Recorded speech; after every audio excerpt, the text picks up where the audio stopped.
Bismillahirrahmanirrahim. Assalamualaikum warahmatullahi wabarakatuh.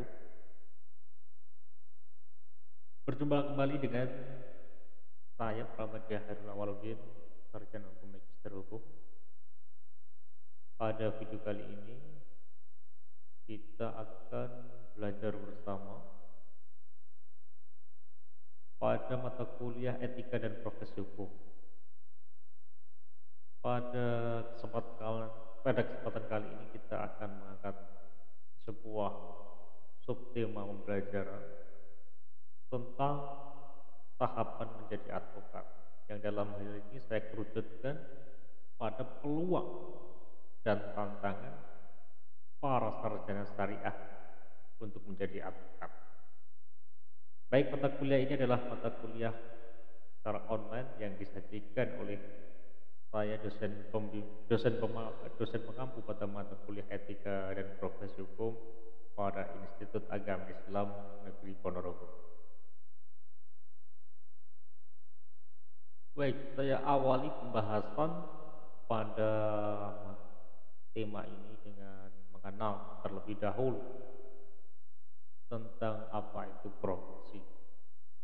Lagi-lagi saya ulangi lagi.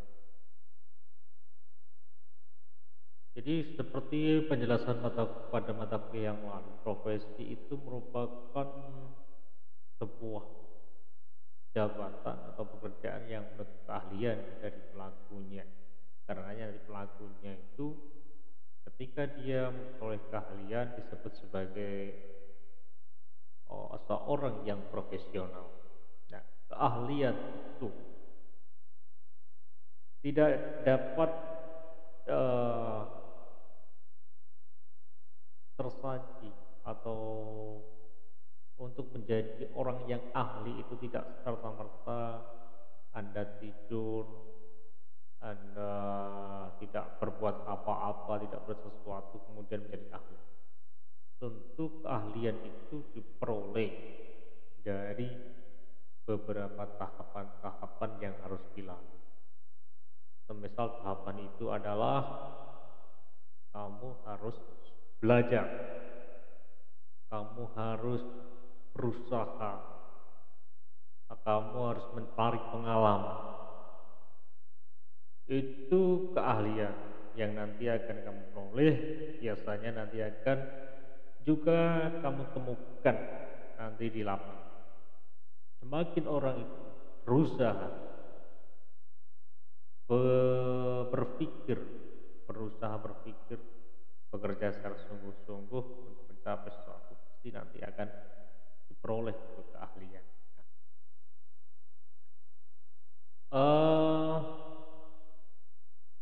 Kemudian saya akan menjelaskan kembali tentang apa itu profesi hukum. Profesi hukum itu pada tataran singkatnya adalah profesi yang bekerja berdasarkan hukum sebagai legalisasi kekuasaan. Profesi hukum ini juga menuntut orang itu yang profesi yang memiliki kekuasaan yang dibenarkan bersikap dan berperilaku menurut hukum.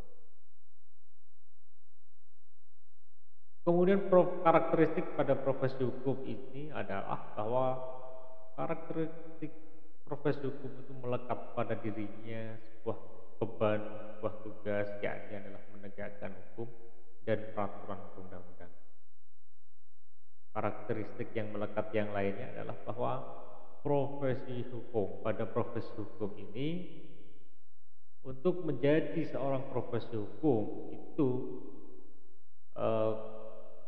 tahapan maupun aturannya dapat ditemukan di dalam peraturan perundang-undangan, sehingga tidak serta-merta tiba-tiba menjadi profesi hukum. Profesi hukum itu ada aturannya, bagaimana yang diatur dalam peraturan perundang-undangan. Ya, sekarang kita masuk pada pokok pembahasan, yakni mengenal apa itu profesi hukum, dalam hal ini adalah advokat. Advokat itu berasal dari bahasa Inggris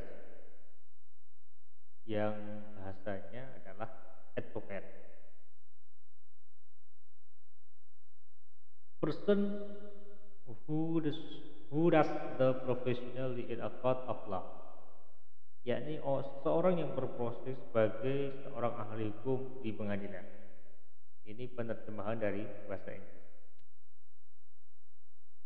Kata advokat itu sendiri berasal dari kata advice,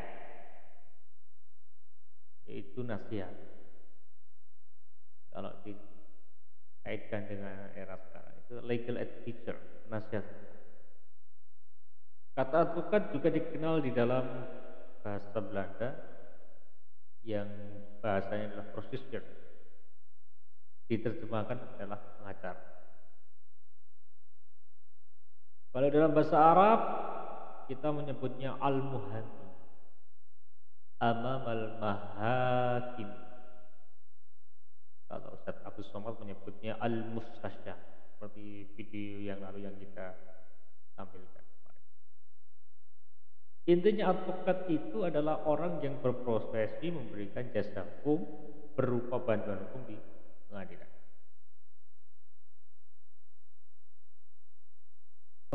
Di dunia keadvokatan sering kita mendengar kata officium novae. Ini berkaitan dengan sejarah munculnya advokat di dunia sebetulnya.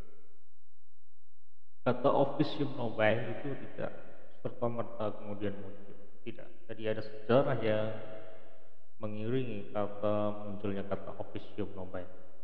Advokat sering dikatakan sebagai officium novae. Itu adalah profesi yang mulia.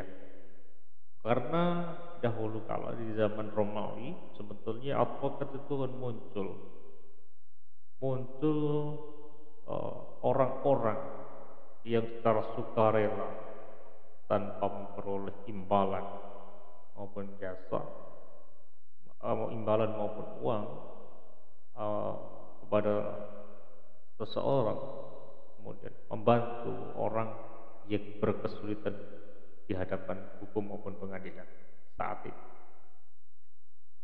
Mereka dengan sukarela membela orang-orang miskin yang terkena masalah tanpa memperoleh imbalan. Namun tidak salah di era sekarang bahwa kemudian profesi ini berkembang menjadi sebuah profesi yang bergelut di bidang jasa. Karena implikasi ketika sebuah pekerjaan disebut sebagai profesi, maka ada imbalan maupun upah yang diperoleh terkait dijalankannya sebuah pekerjaan. Dan ini sah dan legal menurut peraturan perundang-undangan yang berlaku.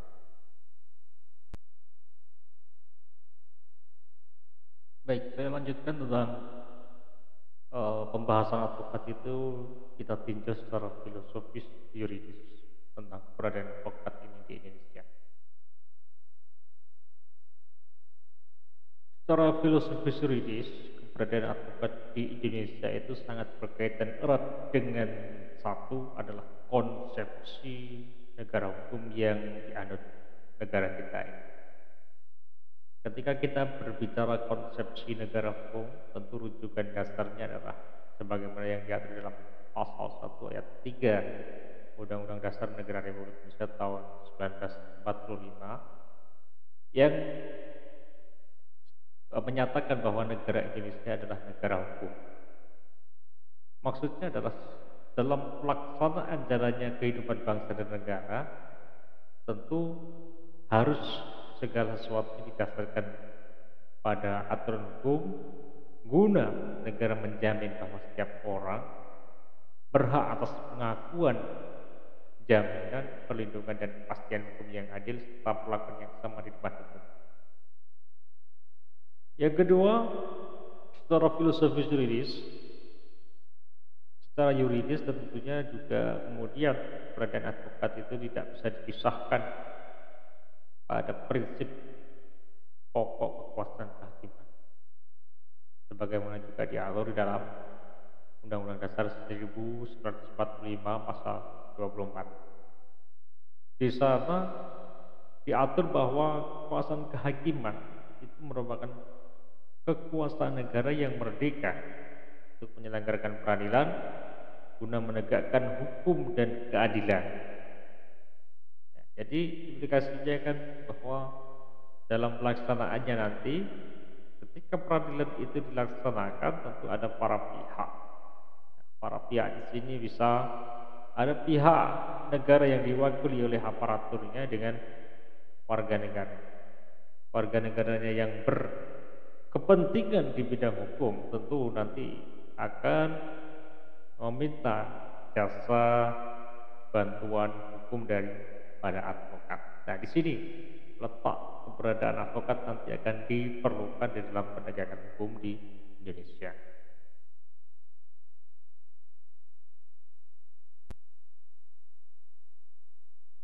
Nah, seperti yang saya gambarkan pada diagram berikut, bahwa sistem peradilan di Indonesia itu yang saya gambarkan di atas adalah sistem peradilan pidana. Di sini keberadaan hakim itu adalah sebagai pemutus, pemeriksa perkara. Ada pihak-pihak yang berkepentingan. Di sini adalah kepolisian dan kejaksaan. Di sini adalah mewakili negara dalam rangka penegakan hukum. Dan juga advokat sebetulnya juga keberadaannya adalah dalam rangka kepentingan penegakan. Dihadapkan pada permasalahan seorang terdakwa yang dimana pada masyarakat yang telah melanggar hukum. Nah, di sini peran hakim, kepolisian, kejaksaan dan advokat ini sama-sama untuk mencari kebenaran materi. Begitu juga di dalam sistem peradilan perdata ini. Ada hakim, ada para pihak yang bersengketa. Para pihak yang bersengketa ini bisa juga saling menunjuk advokat. Nah, di sini juga sama-sama mencari kebenaran keluarga. Nah, disinilah tadi letak keberadaan secara pemikiran filosofis yuridis, keberadaan advokat ini sangat penting di dalam penegakan hukum di negara Indonesia.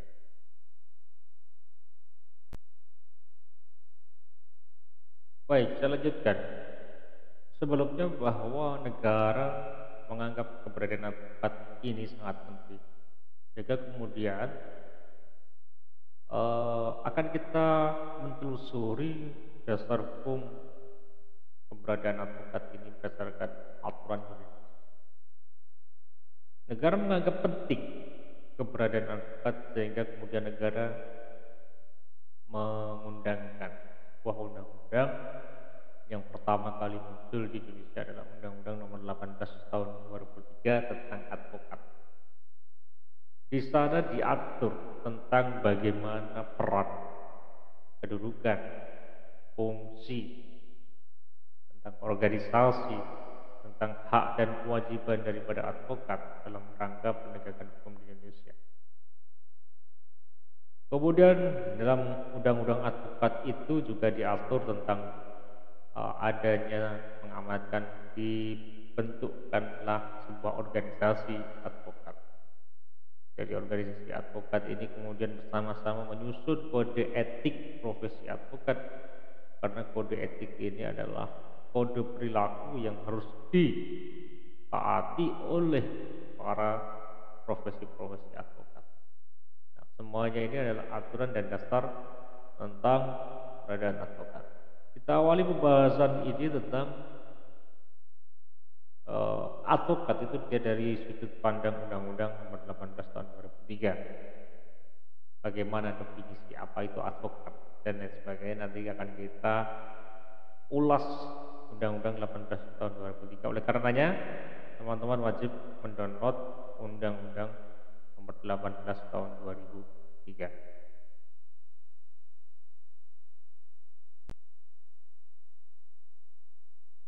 Baik, saya akan menjelaskan dalam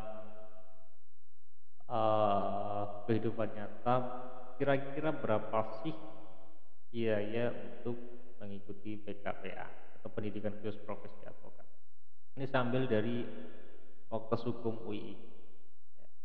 Misalnya kalau ada teman-teman yang berminat menjadi advokat, nah ini di dalam selebaran ini pada tahun 2020 telah dibuka pendidikan khusus profesi advokat ya, angkatan 52. Ini di UI. Saya dulu alumni PKPI UI, saya angkatan ke 14, sekarang sudah angkatan 52.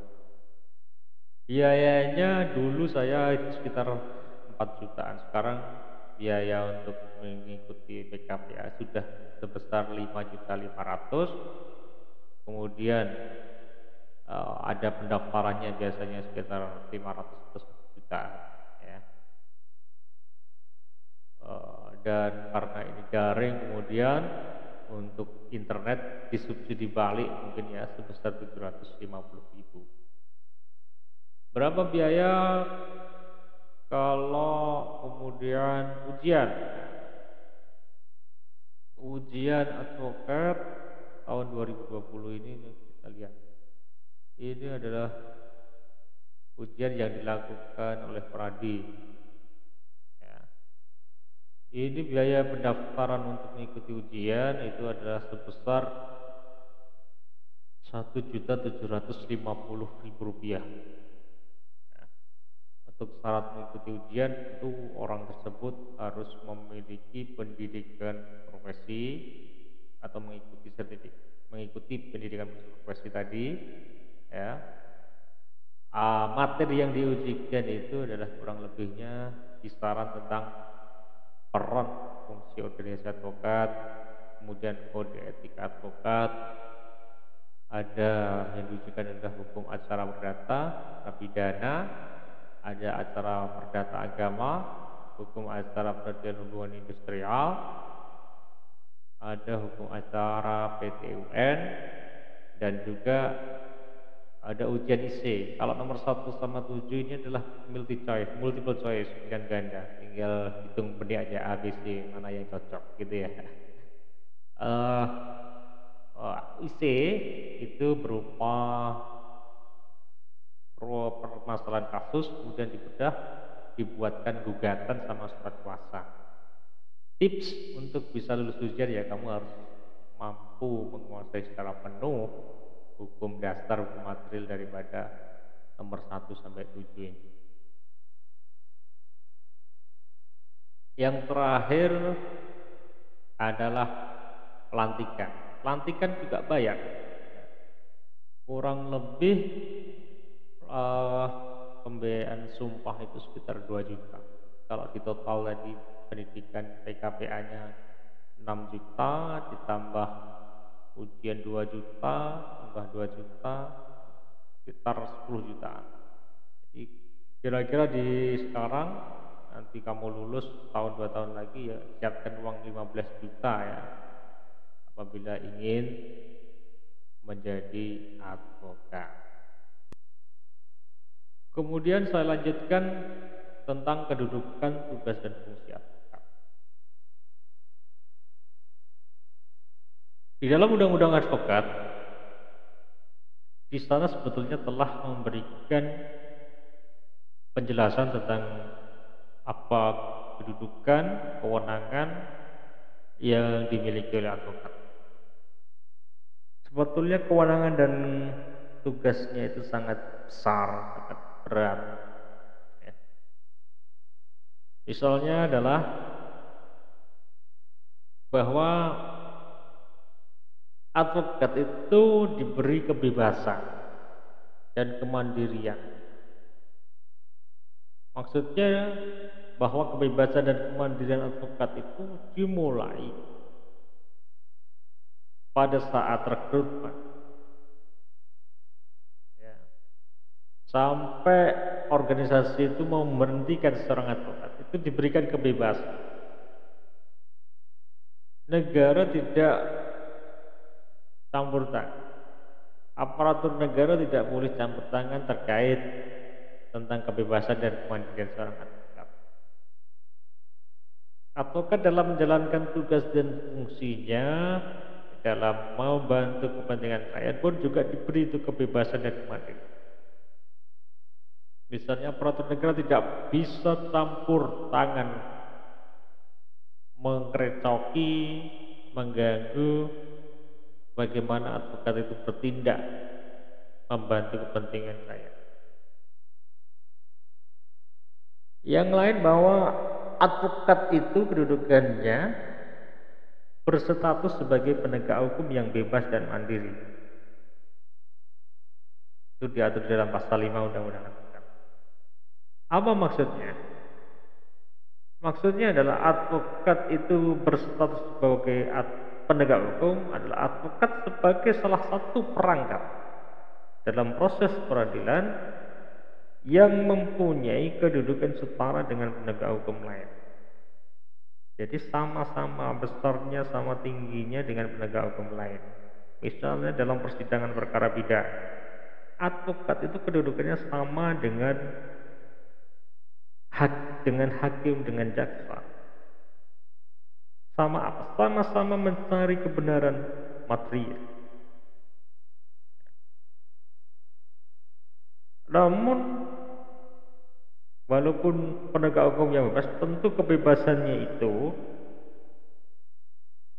kebebasannya masih dibatasi, haruslah berdasarkan peraturan perundang-undangan. Jadi tidak serta-merta advokat itu bebas. Maksud bebas itu kan sebagaimana dalam penjelasan undang-undang advokat, bebas itu sebetulnya adalah tanpa tekanan, tanpa ancaman, ya. Dalam menjalankan profesi itu bebas tanpa merendahkan harkat dan martabat profesi juga, kan begitu. Selain itu, misalnya advokat juga memiliki hak imunitas, kebal terhadap hukum. Kebalnya di sini itu tidak serta-merta kebal secara utuh. Kebal di sini ketika menjalankan profesi membantu kepentingan klien memang tidak bisa dikenai hukum sepanjang dia mempunyai etikat yang baik dalam rangka penegakan hukum. Nah, itu beberapa kedudukan tugas dan fungsi advokat. Teman-teman bisa kemudian lebih lanjut membacanya di dalam undang-undang advokat.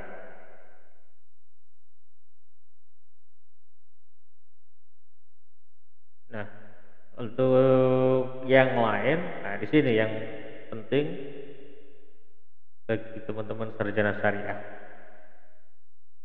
Nah, seperti yang tadi saya sampaikan,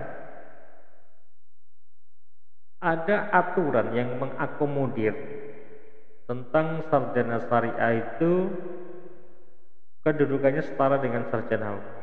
Misalnya di dalam pasal 2 ayat 1 tadi yang berbunyi yang dapat diangkat sebagai sarjana syariah, sebagai advokat itu adalah sarjana yang berlatar pendidikan, yang berlatar belakang pendidikan tinggi hukum. Nah, di sini letak awal mula kemenangan teman-teman fakultas syariah. Kalau sebelum undang-undang advokat ini lahir, yang bisa menjadi advokat adalah sarjana. Namun dengan lahirnya undang-undang advokat, keberadaan sarjana syariah itu kemudian diakomodir oleh undang-undang.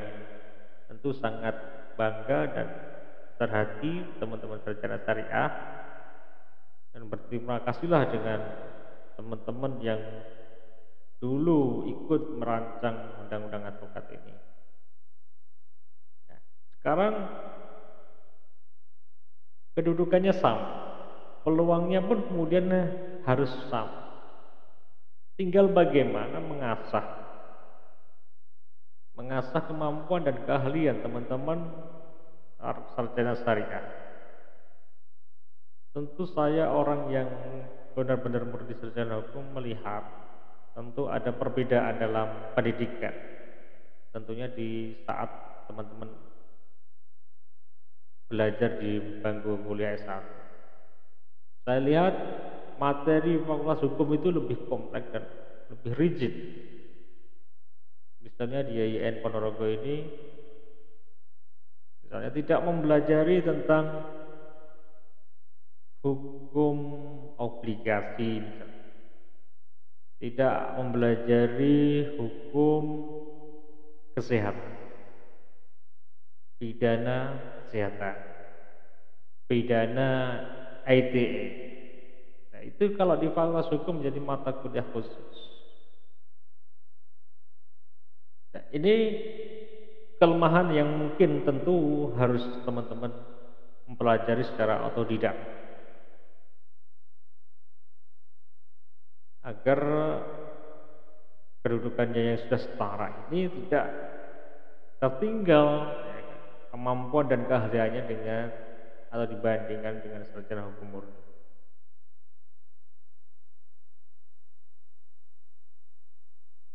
Nah, maka tadi saya katakan ini masuknya sarjana syariah dan kesetaraan dengan sarjana hukum itu merupakan perjuangan. Perjuangan awal ini yang dimaksud bukan hanya di bidang advokat. Seharusnya teman-teman juga melihat ya, ada poin celah ya yang diskriminatif terhadap sarjana syariah. Misalnya eh, sarjana hukum itu yang menguasai hukum Islam kan bisa menjadi hakim di lingkungan peradilan agama. Tapi sebaliknya, apakah sarjana syariah yang menguasai hukum umum itu kenapa tidak bisa menjadi hakim di lingkungan peradilan umum? Nah, ini yang harus menjadi persoalan PR seluruh sarjana syariah di Indonesia. Kalau perlu, kalau teman-teman merasa dirugikan, ya, gugat undang-undang untuk menjadi hakim peradilan umum itu. Nah, inti daripada berkuliah ini sebetulnya kalau di awal kelahiran undang-undang advokat, sering advokat syariah itu dikatakan sebagai advokat alternatif karena kan keilmuannya yang terbatas itu tadi. Seharusnya mindset ini kemudian kalau menurut saya harus dirubah. Teman-teman sarjana syariah harus berusaha belajar mencari keahlian sehingga mindsetnya diubah bahwa advokat syariah itu menjadi advokat yang utama kan begitu. Nah, ini yang perlu dicermati tentang tantangan dan problem terkait sarjana syariah ini menjadi advokat. Memang ada kelemahan ya. Misalnya secara internal yang sering dihadapi oleh sarjana syariah itu misalnya terhadap kurang percaya diri untuk menjadi advokat, padahal modal utama untuk menjadi advokat kan hanya terletak pada kemampuan kerja keras dan keseharian. Sementara pengetahuan hukum dan teknis acara itu sebetulnya dapat dipelajari secara otodidak. Tadi kan saya katakan. Soalnya tadi kelemahan-kelemahan tentang materi-materi yang tidak diajarkan itu kan harus kalian pelajari sendiri secara otodidak. Hal penting yang lain adalah mungkin perlu ada reformulasi kurikulum pada fakultas syariah. Kalau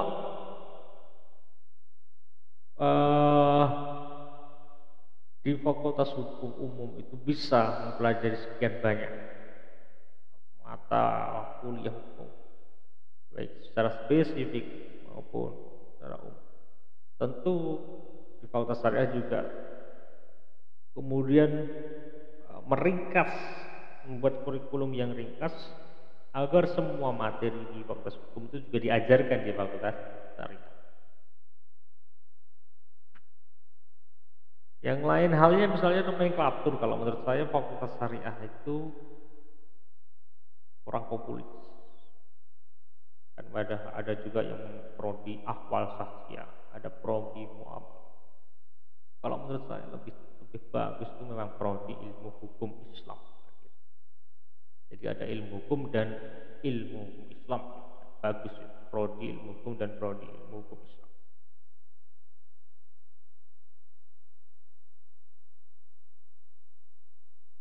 Kemudian faktor eksternal ya, kurang tingkat apresiasi terhadap ilmu syariah sebagai ilmu hukum terutama dari kalangan ahli dan maksum. Tantangan ini mesti dijawab oleh ilmuwan syariah dalam tataran konsep teoritis dan oleh advokasi syariah dalam menegakkan hukum di Indonesia. Maksudnya begini, banyak orang orang hukum itu menganggap remeh tentang ilmuwan syariah, ya kan? Karena mungkin dia sudah skeptis dengan bahwa orang syariah tidak belajar hukum secara utuh, skeptis. Hal-hal seperti itu harus dijawab dengan munculnya teman-teman ini nanti menjadi advokat-advokat yang handal, advokat syariah yang handal. Mungkin itu dari saya, terima kasih ya. Sebagai penutup, ringkasnya pada kuliah hari ini adalah bahwa advokat itu adalah salah satu profesi hukum sebagai penegak hukum yang bebas dan mandiri dalam menjalankan peran. Advokat itu menurut saya salah satu wira swastanya lulusan sarjana hukum dan sarjana hukum Islam. Seperti yang saya sampaikan, peluang sarjana syariah di bidang profesi hukum itu sangat terbuka. Ada kelemahannya memang, tapi ya, harus kemudian yang perlu disiapkan adalah keahlian. Keahlian itu diperoleh dari belajar di dunia kampus, dunia S1 dan juga secara otodidak. Kemudian perlu penguatan LBH kampus ya. Di sisi lain, mahasiswa hendaknya juga harus menyiapkan diri untuk semakin sungguh-sungguh mendalami kasus keilmuannya sehingga kualitas diri itu akan tercapai ketika teman-teman nanti lulus dari perguruan tinggi.